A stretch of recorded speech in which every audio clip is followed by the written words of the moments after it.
Биздин балалыгыбызда айылга каттар келер эле. Аскерде, окууда жүргөн ага эжелерибизден. Чоң ата, чоң энелерибизге ал каттарды үн чыгарып окуп берер элек. Сагынычтуу салам кат, сагынганда жетсин бат, сагынганда жетпесе саргайып кетсин ушул кат деп башталып, андагы ала тоонун атыр жуттубабастан керекире дем алып жашап жаткан атама, апама, бир туугандарыма салам жолдоймун. Саат сайын эмес, секунд сайын келип кетип турчу табигаттын ташпоор ору суркоолорунан тышкары ойноп күлүп жүрөсүңөрбү деп башталчу алгаттар. Негедир киришүүсү баарыныкы окшош болор эле. Заман зуулдап, кат жазууда жаңы формаларга өтүп, технология өркүндөгөн сайын жоголуп бараткансыйт. Айылыма кат жазардын алдында мен да ушуларды эстеп, өткөн күндөрдү көз алдыман өткөрдүм. Жаңы жылдын алдында айланасын тоолор курчаган Ноокат районундагы Кызыл Тейит айылыма, андагы ак эмгеги, бешенетер мээнети менен нан таап жүргөн айылдаштарыма кат жолдогум келди. Биздин тамырыбыз да, таржымалыбыз да айылдан башталат. Мени айылым менен жип сыяктуу бириктирип, тартып турган бир нече ыйык касиеттүү баалуулуктар бар экен. Атам, апам, бир туугандарым, балалыктан бирге моюндош өскөн досторум, классташ курбуларым, мектепте таалим тарбия берген устат, ага эжейлерим, айылыбыздын ажайып кооздугу жана өмүр бою айылда күн кечирип, өзүнүн өмүрүн айылсыз элестете албаган, ар бири өзүнчө дүйнө, бири-бирине окшобогон аалам болгон айылдаштарым, мен силерди сагындым.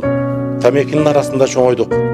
Ал кезде таң 6-да талага кетип, түнкү 2-ге чейин тамекинин түйшүгүн тарттык. Эрте жазда парник салып, тамекинин көчөтүн сээп, өстүрүп, отоп, анан эгип, чаап, сугарып, мээ кайнаткан күндүн ысыгында үзүп, ташып, тизип, илип, кургатып, таңгактап бүткүчө эле мезгил кеч күзгө айланып кетчү. Анда билбептирбиз. Азыр эстесем азаптын азабы экен. Айылда 10-го жакын үй бүлөнү гектарчылар деп койчу. Биздин үй бүлөдө гектарлап темеки экчүбүз. Атам бригадир, апам болсо жетөөбүздү төрөп, багып чоңойткон ас келгенсип, талаалап колхоздун да, үйдүн да ишин бирдей карачу. Өзү баш болуп аралашып иштечү. Нан жаткан, кир жууган күндөрү гана талага барбай үйдө калчу. Ошентип эмгек менен алпурушуп чоңойдук. Ак эмгектин дагы кайтарымы жакшы болчу. Бардар, ырыскулуу жашадык. Бирок ошондой күндөрү мага үмүт берген, тамдын башында жыйылган чөптүн арасында жашыгын окуй турган, ар жеринде 5-6 китеп жашылган китепканаларым боло турган. Мен издешкенде ошол жерден таап түшүрүшөр эле. Ошол китептер гана мага башка дүйнө бар экендигинен кабар берип, ошол дүйнөгө ээрчитип кетер эле. Мага бүтүндөй өмүрүбүз тамекиде өтүп кетчү деп сезилчү. Апам менин апама окшогон канчалаган апалар тамекиге ууланып, ооруп, көпчүлүк 65-ке чыкпай өтүп кетишкенин арман катары айткым келди. Апам 10 бала төрөптүр. Анын үчөө ошол тамекинин уусунан болсо керек 1-2 жашка чыкпай учуп кетиптир. Ошондуктан мен аларды билбей калдым. Апам дайыма ушул бир туугандарыңарга арнан Куран окуп жүргүлө деп айтчу.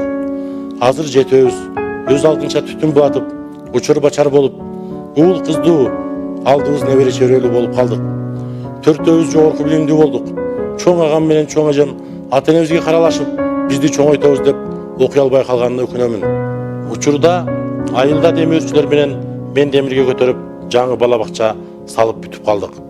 Бала бакчанын атын Апаке деп коюп, айылдагы апалардын баарынын сүрөттөрүн илдирсемби деп жүрөмүн. Түйшүктүү күндөрдү көрүп, эми гана уул кыздарынын колунан урмат көрөөрдө, о дүйнөгө узап кеткен бейиши болгур апаларыбызга таазим болсун деген ниетте.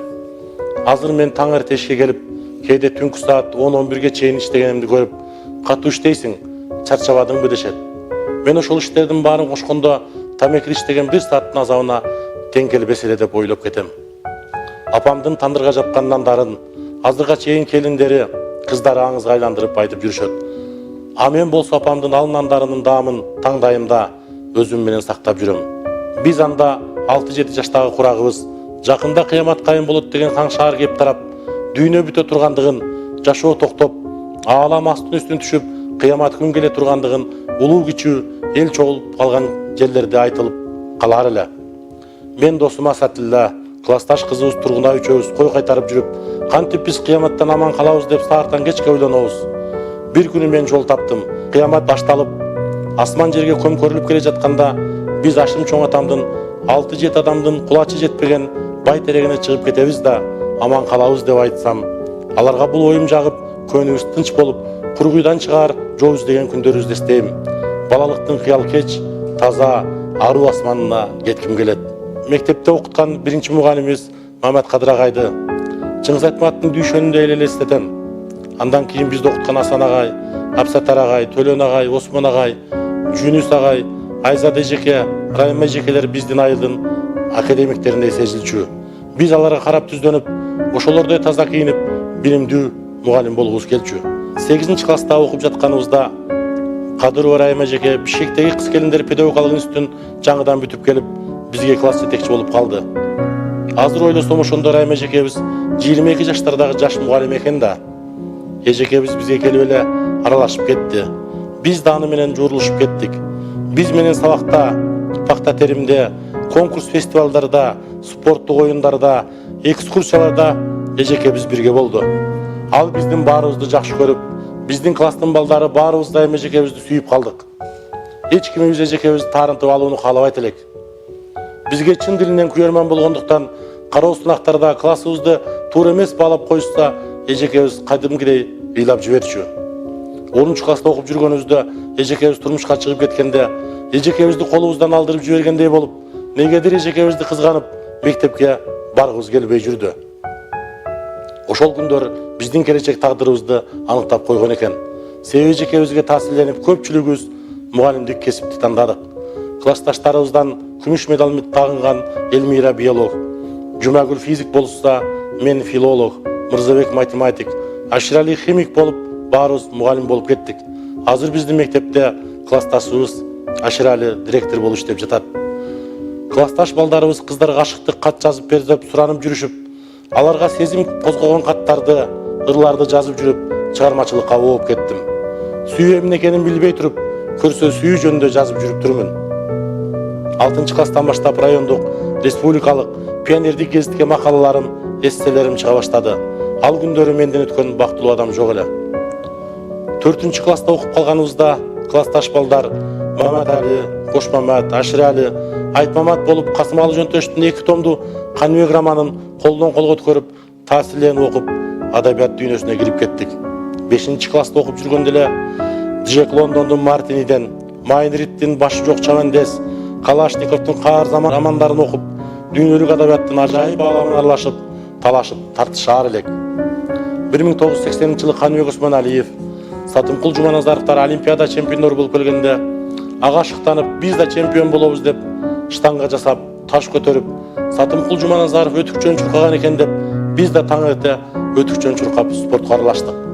10-класста окуп жүргөн мезгилде өзүбүздү кадыресе бойго жеткендей сезип, айылдын башынан аягына чейин түнкүсүн магнитофон көтөрүп, тараны моюн касып, жакшы көргөн кыздарыбыздын эшигине жакындап барып, ырдап келе берчүбүз. Ал эми кыштын күнү айдын жарыгында чана тепкен балдар кыздар көчөгө толуп кетишчү. Түн бир окумга чейин чаналарга чиркешип, 20-30 чана менен паровоздой жогорудан ылдый көздөй кетчү элек. Ошондо балдар чанага жатып, кыздарды учкаштырып, балдар кийинки чананы буту менен улаштырып, зуулдаган бойдон каткырык күлгүгө айланып, айыл жаңырып жатып калчу.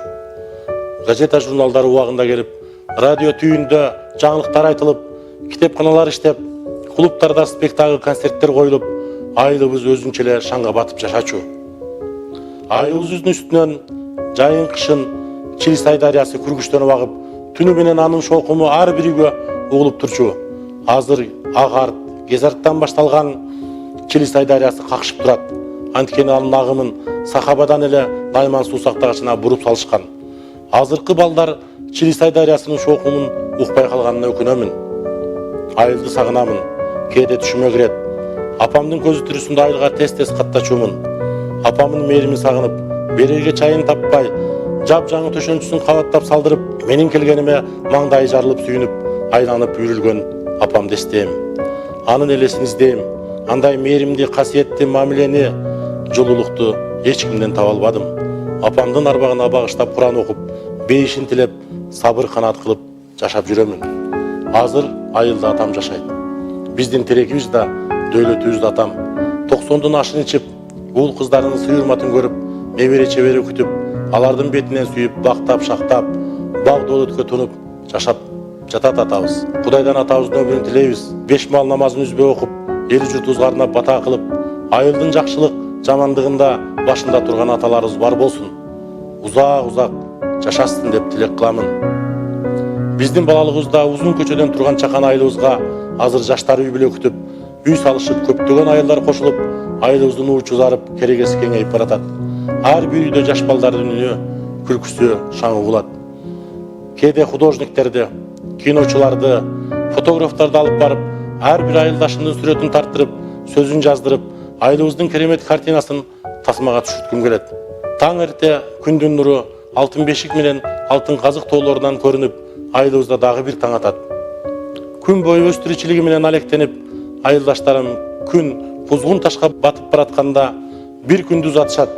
Агарып таңдын атканын, кызарып күндүн батканын көрүп, айылыбыз өзүнүн ритминде, өз философиясы менен жашоо кечирип келип жатат. Бир өмүргө керектүү руханий азыктардын көрөнгөсүн, үйрөнүн мен айылымдан таптым. Жаңы жылда айылыбыздын ар бир үйүндө жакшылыктар болсун.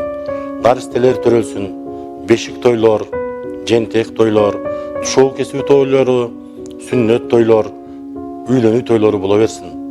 Ошол жакшылыктардын төрүндө айылыбыздын аксакалдары, аталарыбыз, апаларыбыз балпайып отурушуп, батасын берип бар болушsun.